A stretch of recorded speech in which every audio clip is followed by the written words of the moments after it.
haddii daawadayaal ku bilaabo sanadkan hadda dhamaanaya 2016 ayaa waxa uu ka dhaxlay sanadkii ka horeeyay 2015 qulqulatooyin siyaasadeed mudaharaad rabshado watay iyo dagaalo lagu hoobtay oo ka socday wadamada Suuriya Iraq Libya Yemen Masar Falastiin Soomaaliya Koonfurta Suudaan iyo waliba wadankaasi Nigeria sidoo kale cuna qabataymo iyo caga jugleyn military oo u dhaxeeyay dawladaha reer galbeedka iyo waliba wadankaasi waqooyiga Korea sidoo kale sanadkan 2016 ayaa waxa uu la kowsaday loolan siyaasadeed iyo mid dhaqaale oo u dhaxeeyay quudaha reer galbeedka iyo waliba wadankaasi Russia 16 January 2016 waxa si rasmi ah u dhaqan galay heshiiskii wadamada reer galbeedka iyo waliba wadankaasi Iran ee la xidhiidhay nuclear-ka wadanka Iran waxaana wadamada Mareykanka iyo midowga Yurub ay qaadeen cunaqabataynihii dhinaca dhaqaalaha ee wadankaasi Iran ay ku soo rogeen madaxweynaha wadankaasi Mareykanka Barack Obama oo hadlayay 17 January ayaa ugu baaqay dadweynaha wadankaasi Iran inay gacmaha isu qabsadaan sidii heshiiskaasi looga midho dhalin lahaa isla 16 January wadankaasi Taiwan ayaa u doortay haweeneydii ugu horeysay inay madaxweyne ka noqoto wadankaasi Taiwan haweeneydaasi oo ka socotay xisbiga dimuqraadiyadda iyo horumarka wadanka Taiwan ayaa waxay ku guuleysatay cod gaadhaya 56% Sodonkii January ururka Boko Haram ee ka dagaalama wadankaasi Nigeria ayaa tuulo la yiraahdo dollar ee wadankaasi Nigeria waxay ku soo qaadeen weerar isla markaana waxay ku dileen dad tiradoodu ay kor u dhaafayso 100 qof sidoo kale waxay dhulka la simeen guud ahaan magaaladaasi oo ay dab qabadsiiyeen ururka Boko Haram ayaa intuu ka dagaalamay wadankaasi Nigeria waxa ku barakacay dagaaladaasi ay wadaan dad tiradoodu ay kor u dhaafayso 2.5 milyan oo qof 31 January ku dhawaad 70 qof ayaa ku dhintay qarax ismiidaamina oo ka dhacay magaalada Dimashq ee xarunta wadankaasi Suuriya weerarkan ayaa lagu qaaday xaafad la yiraahdo Sayid Zainab oo dadka Shiicada ah ay weyneeyaan weerarkan ayaa ku soo beegmay xilli wada hadal nabadeed ee magaalada Geneva uga socdeen dhinacyada ku loolamaya awoodda wadankaasi Suuriya 14 February warbixin ay soo saartay qaramada midoobay ayaa waxa lagu sheegay in dad tiradoodu ay kor u dhaafayso 3540 qof oo shacab ah lagu dilay wadankaasi Afghanistan sanadkii 2015 oo kaliya warbixintu waxay intaasi ku dartay in dad kale oo tiradoodu ay kor u dhaafayso 7400 iyo waliba 60 qof ay ku dhaawacmeen warbixintu waxay sheegtay in khasaaraha ugu badan ee dadka rayidka soo gaaray ay ka dhasheen ismiidaamin iyo waliba qaraxyo ay geysteen ururka Taliban 18 February madaxweynaha wadankaasi Mareykanka Barack Obama ayaa waxa uu ku dhawaaqay booqasho taariikhi ah oo ku tagi doono wadankaasi Cuba madaxweyne Obama ayaa booqashadiisan waxa uu ku sheegay inay astaan nabadeed u noqon doonto xiriirka Cuba iyo waliba Mareykanka 3 Maarch golaha ammaanka ee qaramada midoobay ayaa cunaqabatayn loo dhan yahay ku soo rogay wadankaasi waqooyiga Korea kadib markii wadanka waqooyiga Korea ay tijaabiyeen gantaalada xambaara nuclear-ka 4 Maarch 2016 ciidamada booliiska ayaa waxay xabsiga dhigeen madaxweynihii hore wadankaasi Brazil Lula da Silva oo ay ku eedeeyeen eedeymo musuqmaasuq xilligii uu madaxweynaha ka ahaa wadankaasi Brazil 5 Maarch ciidamada wadanka Soomaaliya oo kaashanaya kuwa Mareykanka ayaa duqeymo cirka waxay ku dileen ku dhawaad 150 qof oo al-shabaab duqeymahaasi ayaa waxay ka dhaceen saldhigyo military oo ay ku tababartaan ururka al-shabaab oo la sheegay inay 200 kiiloomitir ka xigaan magaalada Muqdisho ee xarunta wadanka Soomaaliya dhinaca waqooyi 14 Maarch madaxweynaha wadankaasi Russia Vladimir Putin ayaa waxa uu amar ku bixiyay in guud ahaan ciidamada wadanka Ruushku ay ka baxaan wadankaasi Suuriya taasoo la filayay inay soo gabagabayn doonto ku dhawaad 5 sano iyo dheeraad ciidamada wadankaasi Russia ay ku lug lahaayeen dagaalada sokeeye ka socda wadankaasi Suuriya 17 Maarch xogayaha arrimaha dibadda ee wadanka Mareykanka John Kerry ayaa waxa uu ku eedeeyay ururka Daesh inuu wado xaq suuq diimeed oo ka dhan ah dadka laga tirada badan yahay ee ku dhaqan dhulka ay maamulaan ururka Daesh 18 Maarch booliiska wadankaasi Belgium ayaa xiray Saalax Abdisalaam oo la rumaysan yahay inuu qorsheeyay weerarkii Daesh ay ku qaaday magaalada Paris xarunta wadanka Faransiiska 25 Abriil madaxweynaha wadankaasi Mareykanka Barack Obama ayaa waxa uu amray in 250 askari oo Mareykan oo khubaro military loo diro wadankaasi Suuriya si ay gacan uga geystaan la dagaalanka ururka Daesh 23 May madaxweynaha wadanka Mareykanka Barack Obama ayaa waxa uu ku dhawaaqay in xayiraadii dhinaca iibka hubka ee saarneyd wadankaasi Vietnam guud ahaan la qaadi doono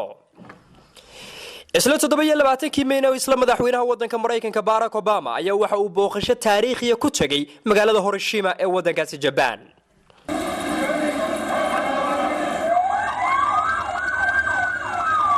28 Juun ku dhawaad 40 qof ayaa waxay ku dhinteen boqolaal kalena ay ku dhaawacmeen weeraryo qaraxyo iyo waliba bambaanooyin ah oo lagu qaaday garoonka Istanbul ee magaaladaasi Istanbul ee wadankaasi Turkiga dadka weerarkaasi soo qaaday ayaa waxay ku weerareen garoonka qumbuladaha qarxa iyo waliba qoryaha fudud 15kii July 2016 isku day inqilaab ayaa waxa uu ka dhacay wadankaasi Turkiga kaas oo ay ka dambeeyeen qaar ka mid ah ciidamada qalabka sida wadankaasi Turkiga ciidamada doonayay inay inqilaabka sameeyaan ayaa waxa si gaar ah ay uga mid ahaayeen xoogagga qalabka sida wadankaasi Turkiga waxaanay weerarkooda ku jiheeyeen magaalooyinka Istanbul iyo waliba Ankara waxaanay rasaasayeen goobo muhiim ah oo ka mid ah labadaasi magaalo shacabweynaha wadankaasi Turkiga ayaa daqiiqada kooban kadib isugu soo baxay wadooyinka waaweyn ee magaalooyinka Ankara iyo Istanbul halkaas oo ciidamadii inqilaabka isku dayay ay ku qasbeen inay isdhiibaan Rajab Tayyip Erdogan madaxweynaha wadankaasi Turkiga ayaa waxa uu wacad ku maray in la xisaabtami doono isla markaana cadaalad la horgeyn doono dadkii hawshaasi ka dambeeyay Fadhillah Gulen oo ah hogaamiye mucaarad oo ku nool wadankaasi Mareykanka ayaa dawladda Rajab Tayyip Erdogan waxay ku eedeysay inuu ka dambeeyay inqilaabkaasi fashilmay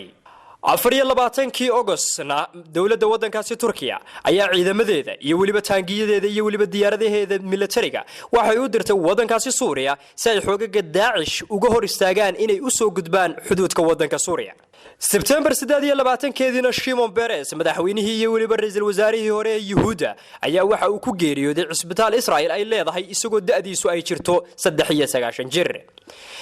Shimon Peres ayaa waxa uu ahaa hogaamiye aad looga jecel yahay wadankaasi Israa'iil waxaana la rumaysan yahay inuu ka mid ahaa shakhsiyaadkii dhidibada u taagay jiritaanka dawladda Yuhuuda October 9keedii 2016 kana ra'iisul wasaaraha wadankaasi Itoobiya Haile Mariam Desalegn ayaa waxa uu ku dhawaaqay 6 bilood oo xaalad degdeg ah oo lagu soo rogi doono wadankaasi Itoobiya dhawaaqan ayaa waxa uu ka dambeeyay mawjado iyo waliba mudaharaad rabshada wato oo ka dhacay wadankaasi Itoobiya tan iyo bishii November ee sanadkii 2015 rabshadahan ayaa waxay si xoog leh u gilgileen gobolada Oromiya iyo waliba Amxaarad ee wadankaasi Itoobiya iyo waliba caasimadda magaalada Addis Ababa mudaharaadayaasha ka soo horjeeday dawladda dalka Itoobiya ayaa waxay ku dhawaaqayeen ereyo liddi ku ah xisbiga Itoobiya ka taliya ee EPRDF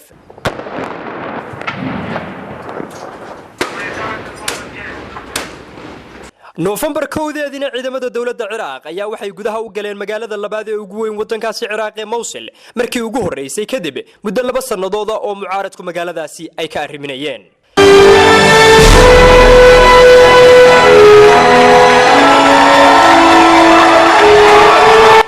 November madaxweynaha cusub ee wadankaasi Mareykanka Donald Trump ayaa waxa loo doortay inuu bedelo madaxweynaha hadda xilka ka sii degaya ee Barack Obama November 25keedina madaxweynaha muddada dheer xukumayay dalkaasi Venezuela Fidel Castro ayaa waxa uu geeriyooday isagoo da'diisu ay tahay 90 jir Castro ayaa waxa uu ahaa hogaamiyahan tiwadaaga oo wadankaasi soo xukumayay tan iyo sanadkii 1959 December 1deedina madaxweynaha xilka haya wadankaasi Francisco François Hollande ayaa waxa uu ku dhawaaqay inaanu mar labaad u tartami doonin jagada madaxtinimo ee wadankaasi Francisco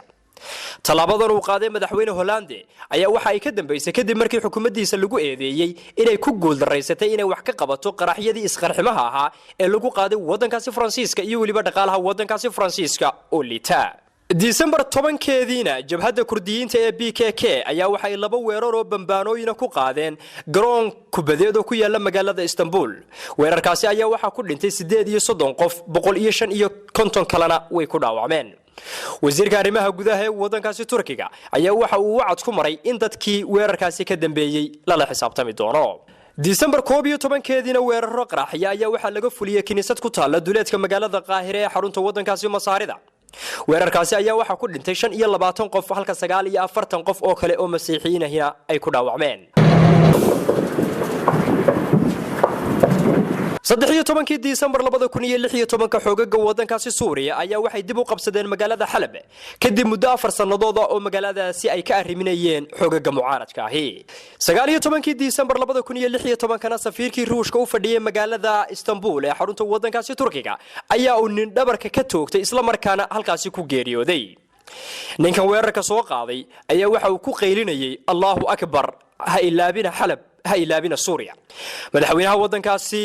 Turkiga Rajab Tayyip Erdogan ayaa waxa uu ku tilmaamay falkaasi inuu ahaa mid la doonayay in lagu waxleeyo xiriirka u dhaxeeya wadamada Ruushka iyo waliba Turkiga sanadkan hadda dhamaanaya ee 2016 ayaa waxa uu la dhamaanaya iyadoo aan xal laga gaadhin colaadda dabada dheeraatay ee u dhaxaysa Falastiiniinta iyo Yuhuudda arrimaha nuclear-ka ee wadankaasi waqooyiga Korea qalalaasaha wadankaasi Suuriya xasaradaha ka dilaacay bariga dhexe ee ka dhaxaloosan xulafada Mareykanka iyo waliba ururka Daesh dagaalada qabiileed ee ka socda wadamada Liibiya Yemen dagaalka u dhaxeeya ciidamada dawladda federaalka Soomaaliya oo kaashanaysa ciidamada AMISOM iyo waliba ururka Al-Shabaab ismariwaaga siyaasadeed ee horseeday geerida kumanaanka qof ee ka dilaacay wadankaasi koonfurta Suudaan weerarada ururka Boko Haram ay ka wadaan wadankaasi Nigeria iyo waliba arrimo kale oo badan